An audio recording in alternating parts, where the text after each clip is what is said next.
We average out the three counts to estimate the number of spat per mil in that size range. Then we can calculate the total number in the grade. When we're working with larger spat, we can use a slightly quicker technique to estimate our counts.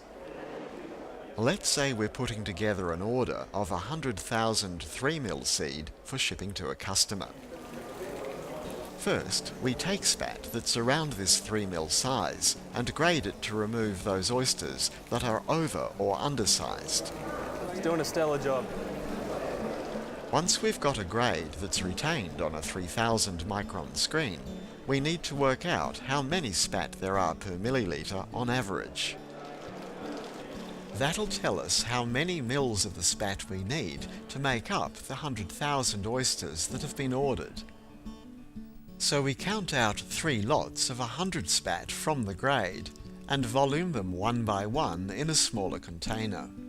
Even a medicine measure will do for spat up to this size, but it's preferable to use a straight-sided container if you have one, or if the spat are larger. That's because they may not pack evenly into the measure's tapered end.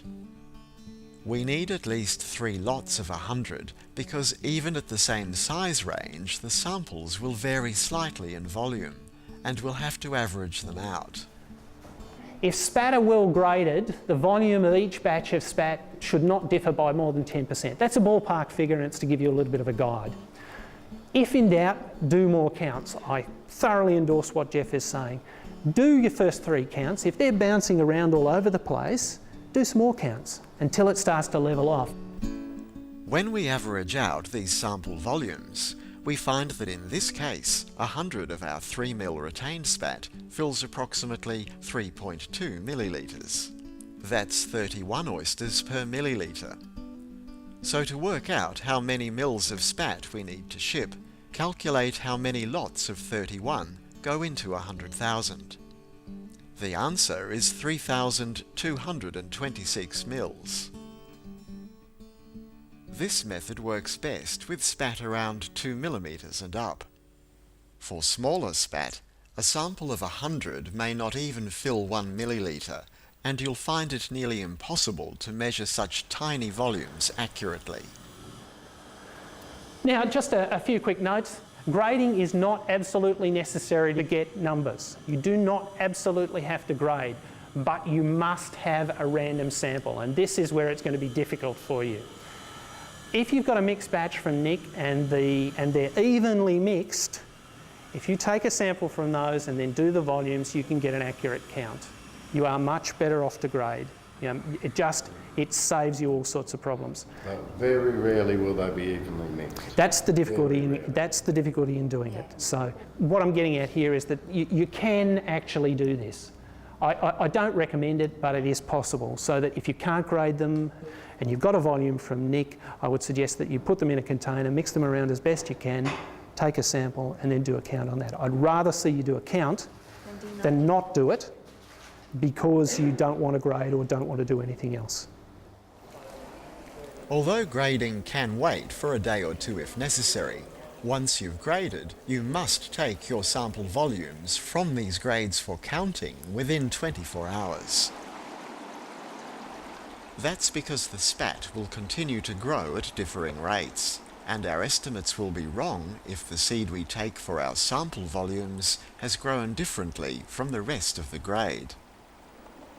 And while you may be able to get a rough idea of numbers without grading, knowing how to grade, sample and count is essential when you order a delivery of different size batches from the hatchery, because the batches will be blended together for shipping. Grading is the only practical way of separating your order back out into its respective sizes. And of course, grading and counting are indispensable when you need to fill orders from farmers.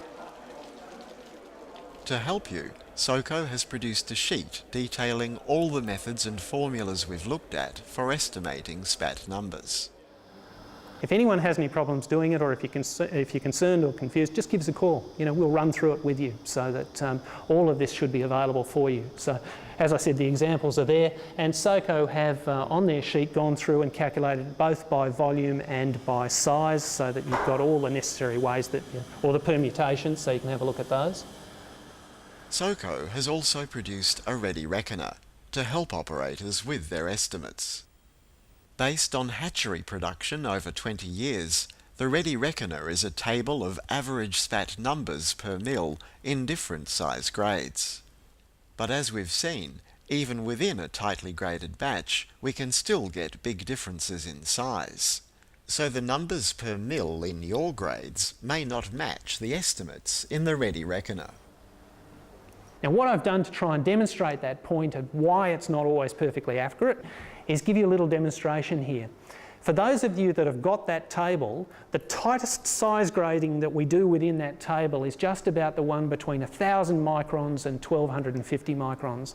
So there's a quarter of a millimetre difference in the two screen sizes. That's all it is. And what we would do to actually get the counts is we would take them and we'd pass them through a 1250 micron screen, and then we trap all those that are retained on a 1,000 micron screen, and you think they'd be a really, really tight size grade. And generally they're not too bad. But if you have a good look at it, what that really means is that with 1250, the diagonal is actually 1767 if you calculate it precisely. So what that means is that a spat, any spat up to 1.7 mil can turn on its side and go through the diagonal. So we can get spat up to that size. The smallest spat that we can retain on a 1 mil screen is a 1 mil spat, and that's a spat when you've got a square like that, it hits square on, so it's 1 mil and it just gets caught. So that's the size range that we're going to get. So anything between 1 mil and 1.7 mil. Now if we have a look at those two size grades, if they were 1 mil in size, precisely 1 mil, I'd get 478 in 1 mil volume. If they're 1.76, I'd get 86 in 1 mil. So that if I had all of the largest, this will never happen, but you can see that you could still get skewing. If I had all of the very smallest, 478, if I had a very large size range, 86 in 1 mil. Now that's on a quarter of a millimetre size difference in terms of grading. So you can see there's a 5-fold difference there in terms of the numbers that are going to come out. So over the years what we do is we get an average that's somewhere in the middle there that probably says that there'll be 250, 260 in that. So we use the Ready Reckoner and that gives you that figure. But it could be anywhere from 86 to 478. That's why the Ready Reckoner is only a guide and should not be used as a substitute for counts. The full document is available directly from SOCO.